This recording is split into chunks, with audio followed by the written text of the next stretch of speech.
Hi, how are you? Good, how are you? Great. Hannah and I chatted a little bit before the official start. Anyway, Hannah, I want you to introduce yourself and just tell us what you do for a living. Okay, so I'm Chani Turk. I live in Modi'in, and we made Aliyah from Chicago 16 years ago. I was a nurse in America, and when we made Aliyah, sort of over the years, got back to it. So I got my nursing license here, and now I'm a midwife. Great, amazing.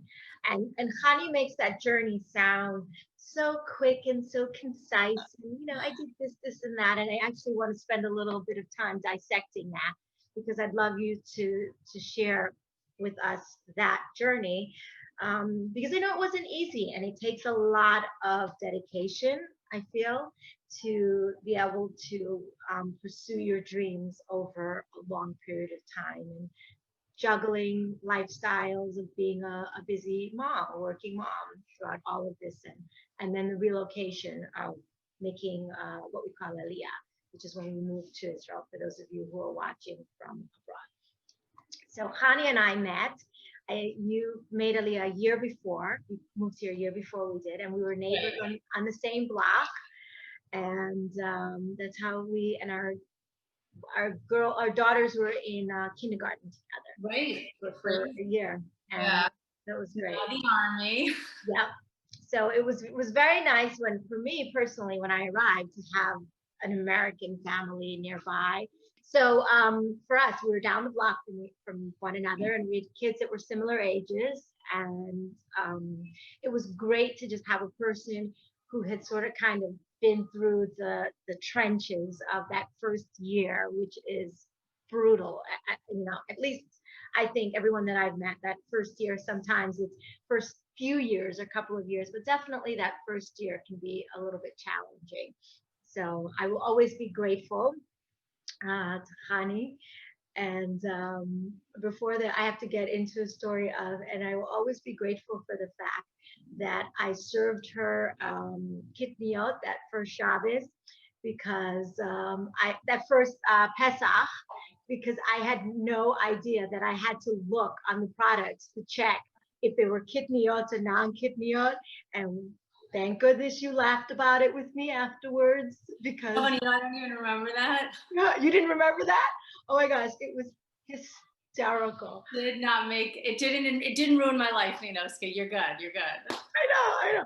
You're like, I'm like, you know what, honey? I just want to tell you, like last Pesach, served you everything was practically kidney. Just probably why it was so good. So I'm saying now I could eat it, I think. Yeah, now you can eat it because you have a daughter with celiac, so it's very challenging for you guys. But anyway, so getting back to your story, you were a nurse in America. What area of nursing were you in?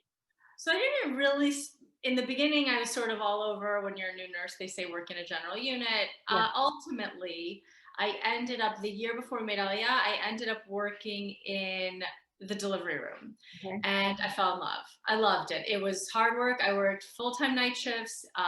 It was crazy. But I just really loved it. During that year was the whole process. Are we going to move to Israel? Are we not moving to Israel? So I wasn't, I wasn't sure that this was going to be long term for me. But meanwhile, I enjoyed what I was doing. And then when we made Aliyah, I stopped nursing at that point. So it was just that 1 year that I was in that focus of the delivery room. Before that, I had done a variety of things: orthopedics, home health care, that kind of stuff. Yeah. Okay. So, were you? So when you came here, I mean, you say you stopped, but it's not like you stopped in that. Oh yeah, I'm just going to stop. I mean, the accreditations. There's a lot of. It's very complicated. You're not always Right. able to transfer a degree. Correct. I know for It took doctors, it's actually a little bit easier than it is for nurses. Um, So, yes, they don't have to take a test. I had to take my boards. I had to. So basically what happened, we made Aliyah. I was pregnant with my fourth, had him a couple months after we got here, and focused on just getting used to living here. As you said, it's an adjustment. It was, for us, I did have, although there were definitely difficult things, it was, for me, it was just night and day. We were just so much happier here ultimately. And so it was with the kids the first few years. And then at some point, I don't even remember, I think when Elon started Gone, I said, okay, now I've got time on my hands. I'm going to go for that, taking those boards. Yeah. So that was a process of paperwork and studying in Hebrew. And it was quite challenging. I enjoyed it. I learned a lot, and ultimately I took my boards, and thank God I passed. So at that point, once you have your license here, you don't have to, I know in America you have to keep everything up to date with continuing education credits and renewing your license every so often. You don't have to do that here. You get your license and you're done. And so I sort of had the freedom then to say, okay, now I could work, I could not work, I could go back to work when I want, but I've got the license in hand. So that to me was really important, an important step. Well, that's amazing. I mean, first of all, studying in a completely different language, medical terminology. I remember once walking into your backyard, and you were, I mean, it was like weeks before your actual boards, and I think Moshe Fisher was there, and you were like grilling him on words, like just trying to get, you knew your stuff, but it's, what does this word actually mean? Does that mean that? Oh yeah. And I'm like, oh dear. I looked at you at that moment, and you know me, I don't think I'm afraid of much, but at that point I said, I would probably have like melted if I had to do that. You know, have to translate the language and start all over. And kol hakavod for you. I mean, it was just, I was so impressed, and amazing that you didn't give up and you did it. No, don't do that. It was a lot of work. Look, you know, any mother out there knows it's tough just mothering. It's tough running a household. It's, you know, you're a CEO of your, like, you know, corporation of your family, and you manage to do that and, you know, convert your license and study and take your tests all over again in a different language. And, you know, that's an amazing achievement. I do think that it sucks big time that nurses have to do it all over again, and yet doctors don't have to test over again. So, you know, it used to be, I would even say maybe 20 years ago, they did not have you do your boards here. You could come in with the paperwork and your license from a different country and become a nurse here. I think what happened was people were trying to slip in, this is rumors, you know, but I think people were trying to, things were not, let's say, a standard. And so that's why they went back to the nursing boards. Why did they not do that for doctors? I'm not sure, but I think doctors have to do a stage. Doctors have to go back to hours in the hospital. I got my license without setting foot in hospital. So I think maybe that's the balance they find. I know that doctors have to do several months or a certain amount of hours or something in a hospital. So that could be where the difference lies. It is frustrating, certainly coming from a country, you know, like America, where the education is high and the levels of educations are all high, and I had a 5-year degree, and it was frustrating, but I sort of looked at it as like, okay, well, here's an opportunity to learn the language. Here's an opportunity to go back over everything I learned in nursing school, and had forgotten, you know, the brain and the heart and all that stuff. So I sort of, and I had the time in the mornings when the kids were in school. So I sort of said, okay, I'm enjoying it. I like to learn. So it wasn't horrible. And I tried not to look at it as, oh, it's not fair. I just tried to look at it as, this is something I want to do. Excellent attitude. Amazing. So you continued with that, and then you ended up getting your, so you got your license, and you started working a little here or there, trying to figure it out. Now, how did you, because now you are, you work with children, you're a midwife, or you're in a program, explain that to me. Okay. So I worked for a little bit after I got my license, and then I said, I can't, it's just too much with the kids. The kids were still little. I got pregnant again. I had my 5th. And then again, the same thing happened. When my 5th, I kept busy with her. She was my little present, you know, and just enjoyed being with her. And when she went to Ghana, I said to myself, okay, I'm really ready to go back. I saw some people in the community were sort of going into working in their fields here, and I sort of, you know, my competitive me said, I don't want to be sitting at home. I want to get out there too. So I applied for jobs, and I ran into somebody at the grocery market, and she said, I have a connection in human resources at Tel Aviv. In my life, I never thought I'd work at Tel Aviv. It's very Israeli. It's not Jerusalem. I know Jerusalem. I know Shaare Zedek. I know Hadassah. Didn't work out. Ended up at an interview at Tel Aviv. I wanted the neonatal intensive care. I thought, if I can't do delivery room, I knew you had to be a midwife to work in the delivery room. Yeah. So I said, okay, I'll do babies. So I wanted the NICU, and they interviewed me in the regular nursery and in the NICU. And this is where you sort of see things that fall out that are really, really maybe disappointing, but really meant to be. Ultimately, they said, you know, we don't have right now a place for you in the NICU, and we'll take you in the nursery. And I was a little disappointed. I wanted some of that challenge and that coolness of working in a neonatal intensive care with the tiny babies and all that. But I was okay. I said, great, you know what? We'll start here. Who knows where I'll end up. And it was so right for me at the moment. I would have been jumping way into the deep end had I started in the intensive care. Yeah. The terminology, the intensity, the amount of information that I would have had to swallow, along with learning to speak to people in Hebrew, understand Hebrew, hear doctors and understand what they're saying to you in Hebrew, it would have been overwhelming, and I would have sunk. As it was, I remember I would literally stand up like this in front of people and watch their lips and just listen to what they were saying, just so that I could, I mean, really in their face, you know, and just so I could understand what the parents were saying or what my coworkers were saying. The staff was amazing. Everyone had tons of patience for me, laughed at me, laughed with me. I felt the love, I felt accepted. I became a part of this family in the nursery, and I loved it. But somewhere along 2 years into that, another girl who I worked with, hers an impressive story. She was a lawyer in America, Israeli lawyer in America, decided to become a nurse, wanted to be a midwife, got her nursing degree, and became a midwife. I mean, she's a little bit older than I am. Unbelievable. A midwife. She said to me, Chani, you got to be a midwife. Like, you just got to do it. You'll love it. You got to get back to there. Yeah. And I said, all right, I'll try. So, it meant taking another exam in order to becoming anything in this country in medicine, in nursing. If you want to get some sort of a certification in a field, like a more intense field in terms of, for example, intensive care, cardiac surgery, anything that you want to have a little bit more of a certification, you have to have another exam. So I took another exam. It wasn't that big a deal. It was much shorter than the first exam. Passed that exam, and then I had to interview for the midwife program.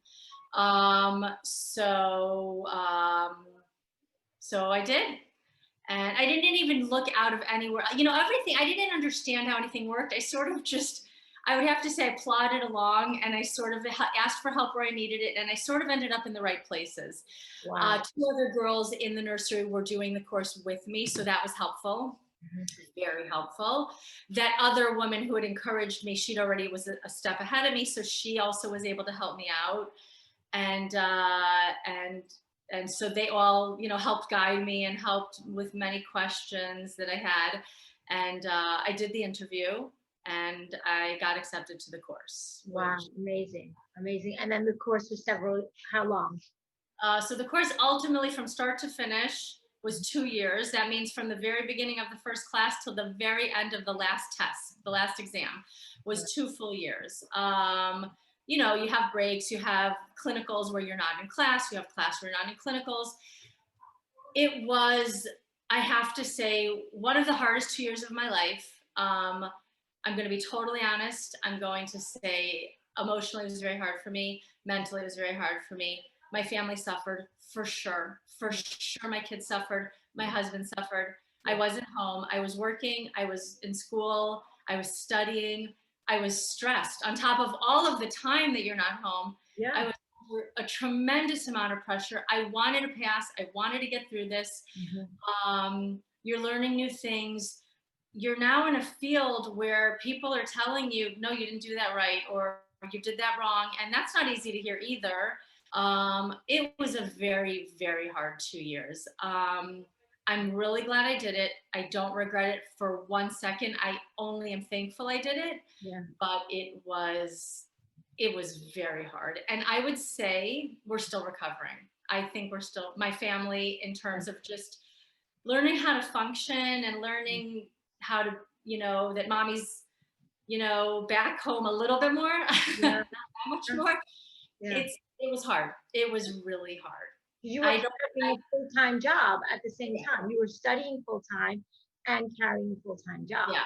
And I feel like, I mean, for sure, my youngest, I would say, suffered. Thank God we live in a community where she had the freedom to run around. And I have amazing friends who really helped. And she has amazing friends who she was at their house nights and overnight. And, people who really helped me, and teachers who were understanding, her teachers who were understanding. She did not get the same attention that I was able to give to my other kids. And it's gone, but she's a great, happy kid. She's a little, independent. Yes. You know what? Every story has an ending for a reason. So there will be something beautiful that comes out of that, and the nurturing that she receives in a different way will make her stronger and more dynamic and perhaps more creative. So you never know. And it's the guilt. This is the guilt that we feel as moms. Honestly, I don't know if there would be a man who would feel that same guilt, because their roles are different. And can we say that out there? I mean, they don't have that same. They're not in the home. Maybe not all of people, but thank God my husband is able, and it's good. He needs to be able to say, okay, I'm going to go do my work and leave town or whatever, and not have to worry about the things at home. But for sure, women have to do that, take on both. They definitely. Absolutely.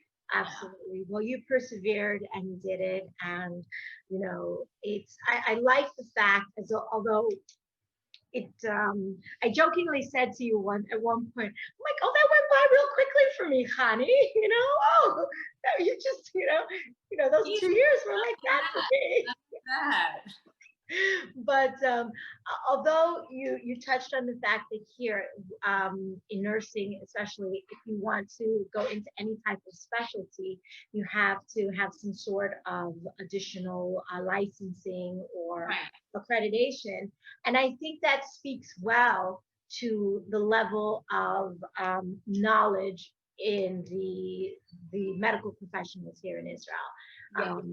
It isn't just, oh, okay, now we're going to transfer you to this unit or whatever. Well, it's competitive. You want to be a nurse midwife. You want to be in that delivery room. You're not getting in there until you've done X, Y, and Z. And I didn't realize how competitive it was before. As I said, I sort of stumbled along. It's a very competitive field. There's a limited amount of spots every year and a limited amount of places who do teach it. It is quite competitive. And you said something that it gives, sometimes people think, oh, Israel, third world country, camels, desert, sand, war. They don't realize the level of medical care here. And only as I've been in it for so many years now, it's unbelievable. I mean, the amount of care, and okay, sometimes it's socialized medicine. Sometimes you have to wait a little bit for an appointment for this or for that. Overall, in general, they know what they're doing. They take care of the people who need care. I've only seen positive and good things, and just the good medical care that you can get here. Exactly. Really. Absolutely. I jokingly said, my last pregnancy was like very high risk, and early on, I was hospitalized for a little bit, and I joke about this, but it is the truth. I literally had to break myself out of the hospital. Like, that would never have happened in America. They wanted me there. I actively broke myself out. I'm like, I called this doctor With all the hand to get permission to like, and this and that. And they're sending me, no, we want to check this. We want to, and I'm like, I want to go home. I got to get out of here. I mean, they were great. It was fine, but I just needed to get out of there. And had I not done what I did, I would have probably been in the hospital easily for like another week. Like, I remember that. unheard of. So socialized medicine has its, pluses and minuses. And I say, for the most part, I think the pendulum swings more to the positive. I think you get more care, and in general, the general population of what's needed, and it's a great thing. Yeah. So that's amazing. And we talk about the different challenges of being like, busy working moms. And I remember meeting you after you had done your test and you passed. And again, not that long ago, a couple years ago, we ran into each other at a, Moriah Central shopping center. And you're like, yeah, I'm like, I'm done with that. I'm like, now just working, and I'm going to the dry cleaners. I'm taking my husband's shirt to the dry, or something like that. Or I was going to the dry cleaners. And I said I was so happy that I had this time to just go drop off his shirts to the dry cleaners before the Chagim. So there was not, and you're like, I know, I got to go to the store today. And we were having this conversation about just carving out the little bit of time to just do the most mundane errands that. Right. Yeah, no, 100%. That everyone. Just to be able to take the time to go to a normal grocery store instead of the more expensive grocery store. Yeah. It didn't happen for those 2 years, because you don't have the time to go to the grocery store where the stuff is less expensive. So super tov it is, Yeah. Now you also have, we won't say any names or anything, but you have one of your children, one of your kids has a hearing issue, and you dealt with the school system here and the challenges here. And how did you find that overall in terms of, I'm not trying to make this like a propaganda for Israel or anything. I just wanted to. I'm pro. No, I just wanted to get your feedback on, how that happened, how, it went about here.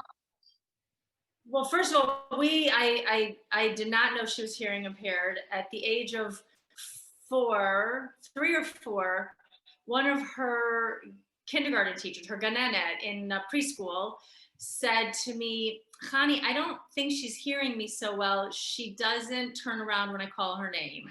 And I was like, oh, okay. So she said, maybe you should take her for a hearing test. So we did. You get a pit in your stomach. Now, looking back and big picture, it's so not a big deal, especially at that time, her hearing loss was very mild. Yeah. But it was just, it's a pit in your stomach when you figure out something is wrong with your kid. The school was great. We had no clue where we were, what we were doing, where to go, but slowly we figured it out. The school was amazing, and the school system was amazing.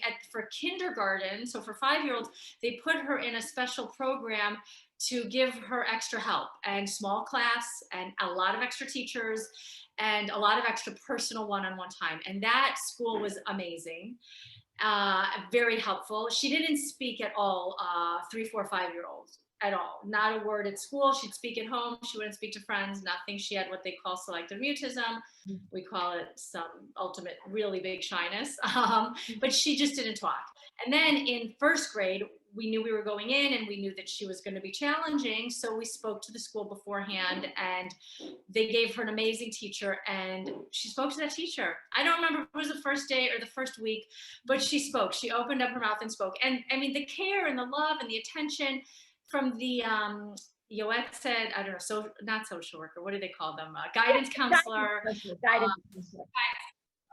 And to the principal, and to making sure she had a room set up that was acoustically friendly.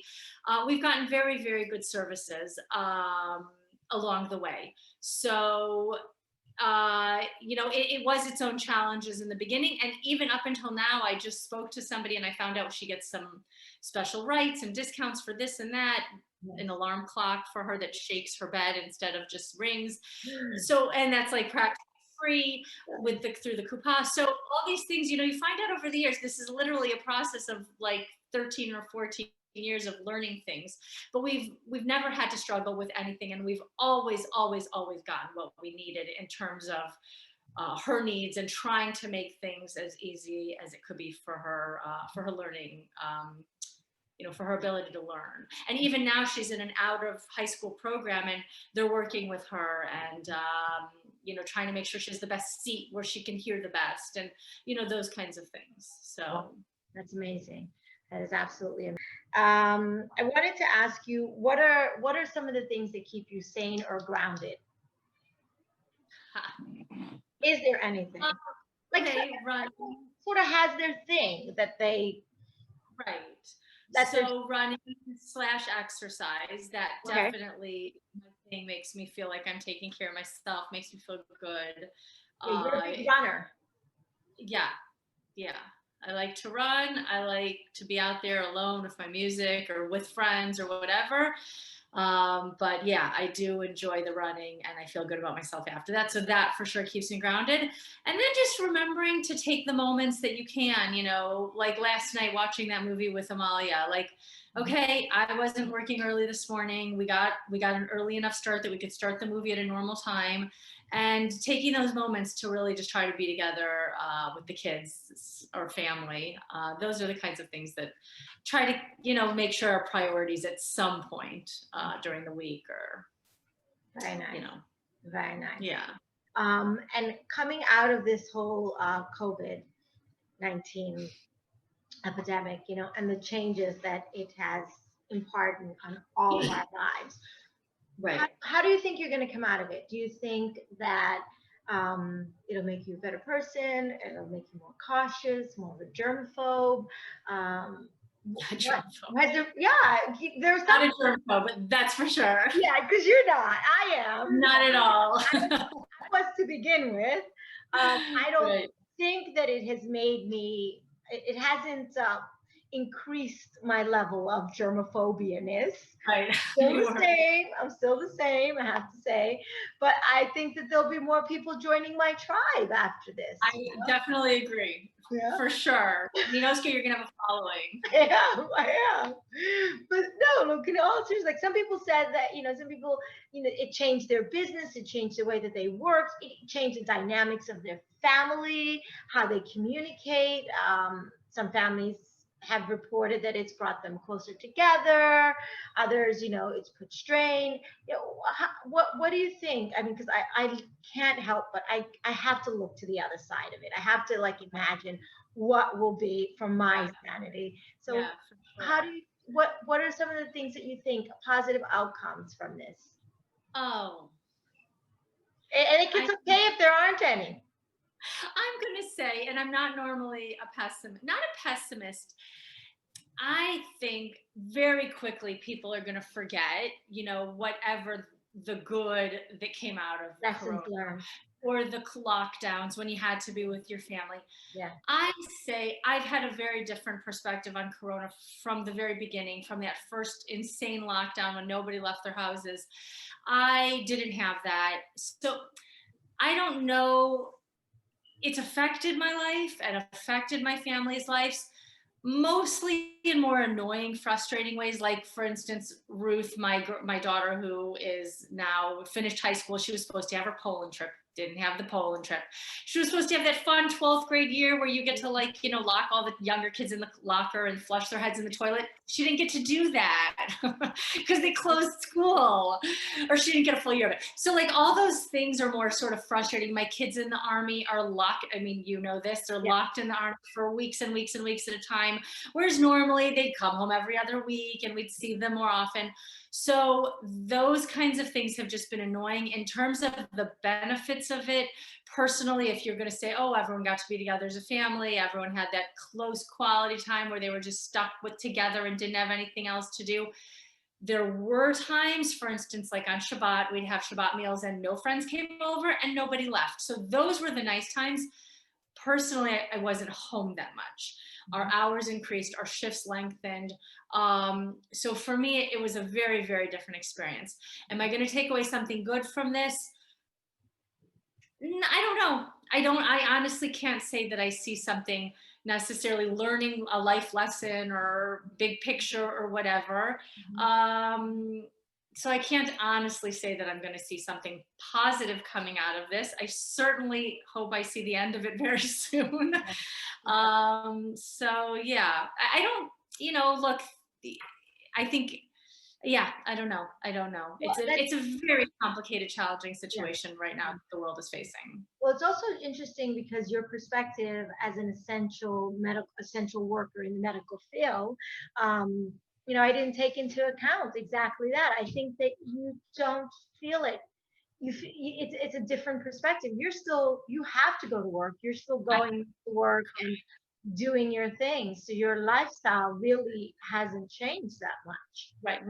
No, it did not change. I was not in my house anymore. I couldn't understand the stir crazy thing because I wasn't stir crazy. I was out almost every day. And then So you had more shifts than your shifts lengthened. So yeah, in the beginning, that first round, we were basically working every other day, 12-hour shifts. So it was a lot of work. And I wasn't home. So thank God some of the other kids were around to take care of Amalia and the Zooms and all of that. There were challenges in not being home, so that was another side of it. But I definitely did not feel that, cooped up and making, finding things to do all day. I didn't have that, opportunity or, would need to do that. Yeah, I didn't. You didn't feel that sense of yeah. Okay, so now the other thing I wanted to ask you now, again, just going back real quickly, because I didn't get a chance to ask you before, because you sort of pursued your nursing degree here later on.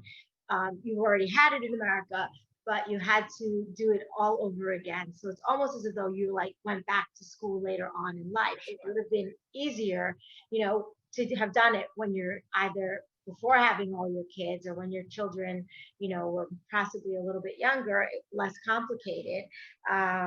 What would your advice be? Do you have any advice for someone who is doing it at this later stage in their life? Who's about to say, I just can't. I can't, or I'm afraid to start it, or about to give up. Because you're on the other side of it already. Yeah, thank God.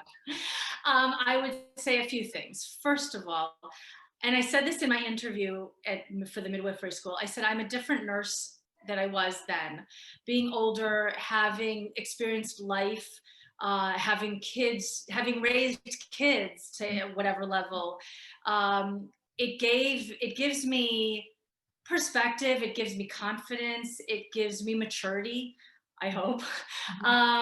So that I feel like I'm a different nurse and I'm actually a better nurse for being older. So that is something that I could have said, yeah, I'm going to be one of the oldest people in the class and I'm going through a completely different experience. But at the same time, there's definitely a benefit to that. That's one.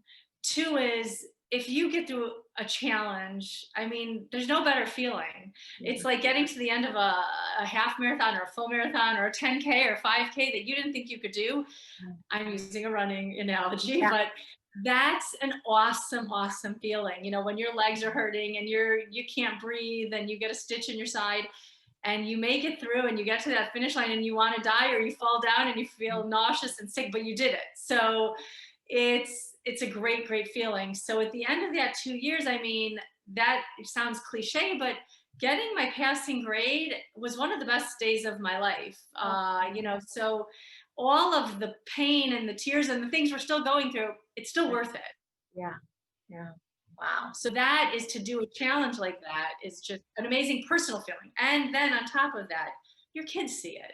And there is no better lesson in the world, I think, than to watch a parent do something like this, or somebody that they look up to and respect and that they can learn from ultimately, and say, yeah, it's hard. And yeah, it's hard for everyone around me, but we're going to trudge through it. We're going to get through it.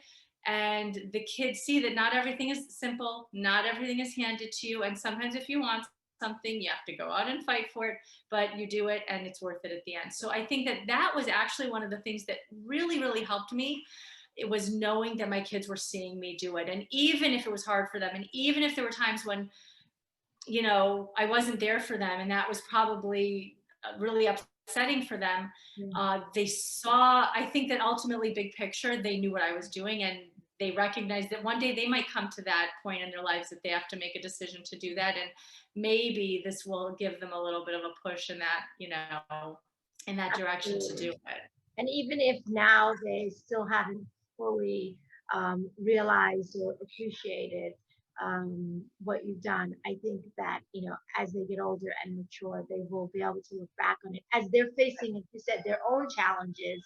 They're going to remember that you had your challenges and that you were able to persevere and continue. Right. That's a very good point. Very nicely done. Very nicely spoken. Also, I wanted to ask, what was the last good book that you read, or classic that you've reread? Well, my favorite book in the universe is To Kill a Mockingbird. I read it about every year or so. Really? So that's my classic, my go-to. Yes, Wow. To Kill a Mockingbird. I feel like it's just one of the most beautiful books ever written. Touches on so much. I think I started it, you know, because I had it for a class, and right, I honestly say I don't remember ever finishing it. So maybe I'll have to read it. You have to. You have to. It's so worth it. Okay. Yeah, so that's my favorite book. I mean, story, so I must have read it at some point. Yeah, well, or learned about it. Yeah. The Cliff Notes. Love the Cliff Notes. Yeah, but that's that is my favorite. Ultimately, that's my favorite book. I read it a lot, you know, different books and garbage and light stuff and action books and police books and all sorts of books. Right. And mostly I like what I read. If I don't like it, I don't finish it. That's my motto. Okay. And the other thing is, if you could meet one person in history and just hang out with them, any person, anything, like, you can take a moment to think about it. It doesn't have to be, because that's like a question that if someone asked me, I'd be like, wow, so many people. But you can only go back. You can't go forward, of course. It has can't go forward, going back. Oh my gosh. Who would I want? I'm gonna pause for a second, and I'm gonna have you think about it, and I will be right back in 1 second, if you don't mind. Okay. While you think about an answer. Anyone in history, who would you want to like just hang out with? Okay. Think about it. Okay. I get that. All right. So, so getting back, where are you holding? Who do you think you would like? I mean, they're so unoriginal and so like not educated to think like, oh, I want to meet, I don't know, you know, this prime minister or that person. I guess I would go in two directions. I always, as a kid, loved the Little House on the Prairie books growing up. So to meet Laura Ingalls would be so cool, you know, to hear about her life and like what it was growing up for real in the wilderness and Central America. And maybe almost on the same note, but a little bit move a country, move a continent. And I don't know any one person, but you know, the settlers who moved here in 1948 or I would say, let's do the, you know, one of the, you know, in the 30s or the early 40s, and really settled the land and you know, fought back the swamps and built up the kibbutzim and all the, you know, that would be sort of interesting to talk to a group of people who really, really had to live building up a country. So that would be a group of people. So those would be my two thoughts. Your two. Oh, that's amazing. It would be interesting to talk about. like. Yeah. I love that. And I mean, they're like very similar to like Laura Ingalls and her family and, out in the Right. big woods and stuff. But I absolutely love that. I love Yeah. the Little House on the Prairie I series know, also. who doesn't? So I don't know. That's a good one.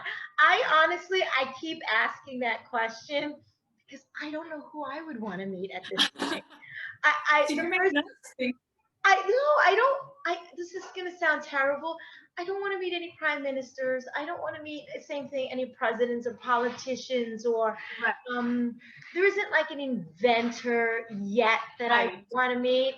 Right. And other than I'm gonna like show my true nerd colors right now. The Go only ahead. the only person that I could think about possibly wanting to meet would be Gene Roddenberry. He's the creator of Star Trek. And I'm such a Oh, Star go Trek for it. nerd. That's awesome. High core nerd. Like, Go for it. I just loved, like, I loved how he created like the whole series and everything. But It's honestly, brilliant. the person that I would love to meet is a person in the future, the person who travels to like the first planet and like like gets to like another galaxy. So I'm just a nerd. I can't think of anyone in the past that yet. And if I do, I'm gonna send you a WhatsApp at some I point. don't know. That's why I We're keep. all going to come back and we're going to interview you, Ska, and then you're going to have to come up There with a you good go. answer.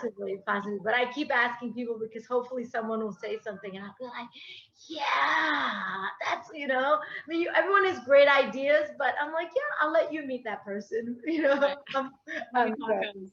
Oh my gosh. But anyway, I know that two things. Your hospital that you work at, I got to throw a shout out there, but I know it was voted like one of the top 10 hospitals in the world. So Yeah. again, like you said, you didn't never thought in a million years you would end up there, but I think it's the only hospital in Israel that's part of the top 10. So you ended up in the Yeah, right place. I did. You I know, really did. and Yeah. I've been there, and it's actually a great hospital, I have to Yeah. say.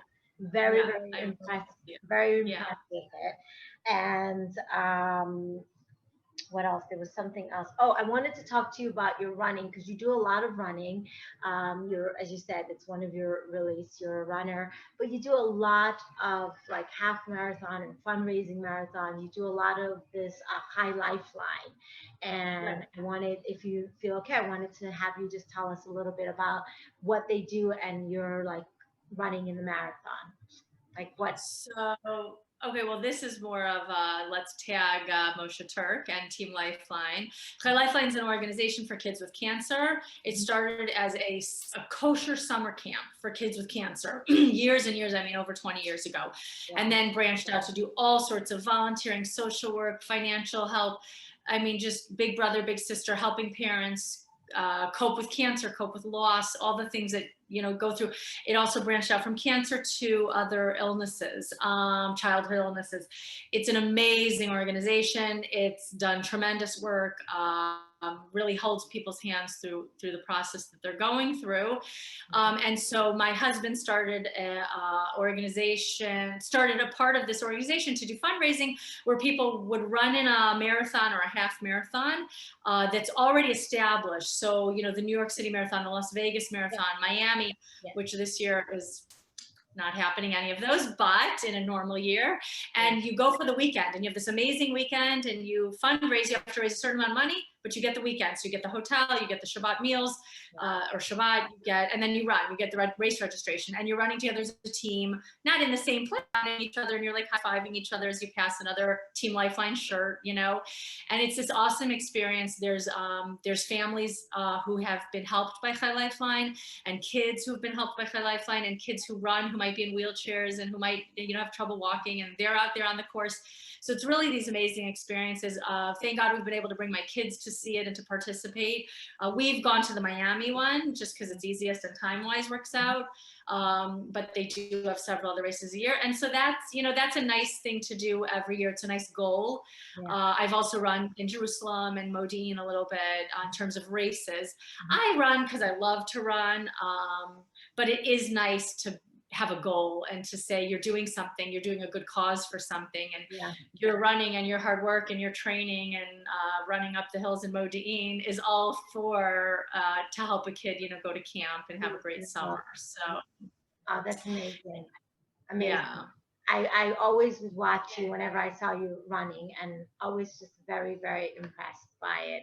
And the fact that you were able to, and Moshe, what he's doing with his day job, is able to take that passion where people have for running and combine the two things and turn it into this amazing fundraising event that helps so many people. I think is amazing. Yeah. So it is really, and people who aren't even runners but want to do something good and want to take on a challenge, they do it. People who have never run before run 13 miles or 26 miles, and they do it for these kids. It's really inspirational. I mean, you come away from those weekends and you're just crying the whole weekend because it's just so amazing. Yeah. Well, I'm gonna have you have Moshe send me the contact information so that I can post it up here with this. So if anyone wants to find out any more information about the organization and either to participate, to run, or to sponsor anyone, I'm sure all of everything is, all the money comes from fundraising, Right, and exactly. it goes towards, it goes to a great cause. So and this year we're still doing fundraising. So even though there's no official marathon, we'll be they'll be sending out some information, but no change this year. They still need to, help these families, Corona or not. So. Well, I saw recently someone posted on social media a clip of two runners, and the guy that was in the lead, I'm sure you saw this, the guy that was in the lead made sort of like a little bit of a wrong turn. A split second, unbelievable. And then the guy stopped, the number two, when he was about to cross first, and he realized that this guy would have won. And he just did, it was just like such like one of those moments of just like, oh, that is so nice. He stopped and he let the guy who had made that quick little wrong turn, ran straight instead of turning. He let him cross the finish line first. But I noticed that they were wearing masks. Or they put them on afterwards. I can't remember. Maybe, or the people running on the side. Runners. I saw him, the guys at the end, like go and grab a mask or put Wow, that's crazy. Put a mask on. So it's fairly recent, and that's from now. That happened now, right? So certain race, I'll tell you what's being run. I think is competitive placement races to do like run up in the Olympics or whatever, those kinds of things. I'm pretty sure all marathons have been canceled. As far as I've heard, I've not heard of just a public marathon where you'd have 10,000 or 20,000 people running. Those have been canceled. These are the upper echelon runners. These are the people running for time and running to get into competitive races. I was wondering about that in terms of, no, they're for sure still having those kinds of things. And then I'm going to round this out. I want to tell a very funny story, at least it was funny to me, about when our first year here. And one of the things that I had a hard time getting used to was the tuna fish. Because here, no one eats white tuna. And in America, we just eat chunk white tuna, with mayonnaise, and that's what we think tuna is. End of story. I have to say, now I eat regular light tuna, and I can't go back to eating white tuna. Oh, wow. But I remember that halfway through the first year, Moshe had gone back to America for work or whatever it was, and you invited us over for Suda Shlishi, and you had white tuna. And you were the richest person, as far as I was concerned, in the whole wide world. You had the best, because I was like, oh, white tuna. And I was like, I guess maybe I was someone who loves caviar or something else. I think you're jealous of in this country. Oh, I remember sitting down and eating that white tuna with mayonnaise, and still to this day, it's one of my fondest memories of a meal. That is hysterical. The real delicacy of life. The real delicacy. It was a delicacy at that point. And then years passed. So they started selling white tuna here, and I went and I bought myself a can. Like, oh, not only that, I bought like 2 stacks of it because I was like, oh man, I'm gonna buy it now because everyone's gonna take the white tuna. Came home and I made it, and I'm like, this is so dry and disgusting. Did I really like this tuna? Yeah, So for like a year, I was cutting in 2 cans of chunk white with one white tuna just to like use it up. But I I'm still, sure you could have found someone to give it to. That's hysterical, Ninoska. Wow. So my question to you is, do you guys still eat white tuna fish, or are you like eating the like light? Where are you holding on that? So we go both ways. Moshe, when he brings back tuna, when he goes to America in the olden days, pre-corona, he would bring back tuna. But my kids will eat anything. They do actually. Trying to think, obviously they get used to whatever they get in the army. They certainly will eat anything they could get their hands on. It doesn't matter, hummus out of a can, chocolate out of a can, everything's out of a can, so it's just fine. But they will eat either one, and I don't know if they have a preference. I think that they just but we still do look at the white tuna as a treat because it does come from America.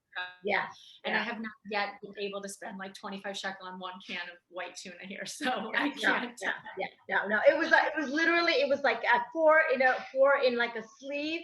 Yeah. And it was in super salt, and I think that it's fallen off the back of some truck somewhere from some country, and it was one in Modin Center also. It wasn't a regular one. That's crazy. I'm like, they don't even know about white tuna.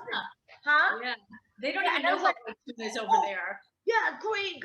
And then I was like, yeah, it just wasn't good. So that is so funny. Yeah, I don't know, unless it was just really bad white tuna, which is also white tuna is for sure drier. It's for sure is drier. It's just dry and like flavorless. And I was like, oh man, and I thought I loved this.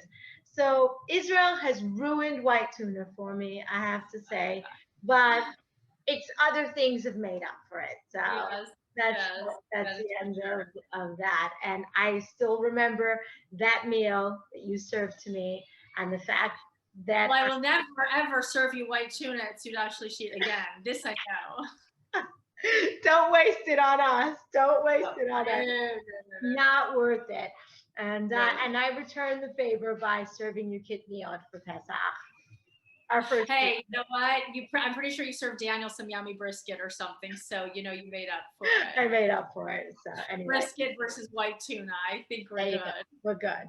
Well, it was a pleasure talking to you. I loved hearing your story. I love the challenges that you went through, the fact that you persevered, that you just kept pushing. Not as brave and strong as I sound. No, it was good. It was good. It wasn't just. It was luck that you found the calling, but it wasn't luck that you did what you did, because it took a lot. It took a lot to be able to just say, I want to be able to do this, and I'm going to do this. So don't just say it was luck that you did. Thank you. It was hard work. It was a lot of hard work, and we saw it. You're a hardworking mom, a hardworking woman, and because I'm talking to somebody right now who's not so hardworking. Just sort of chills all day, doesn't do much. Well, I just hasn't established her own programs here in the city. I can't imagine not doing it. You know me, I just love doing stuff. I just love doing this. I have my bucket list. I have things that I'm always like, I want to do this. So then, check it off, try it, Check things off. Sometimes it crashes and burns, and other times it's okay. But it's very inspiring. I love that you love your job. So you have to work, children, boys, girls, everyone out there, try to figure out what your passion is. And sometimes it can happen younger in life, and other times it can happen a little bit later, but that's what you need to find, because definitely it took me a while to figure it out, but it is who I am. So that was okay. I found out a little bit later, but that's okay, and I'm enjoying it now. And that's good too. So, Yeah. and keep pursuing it.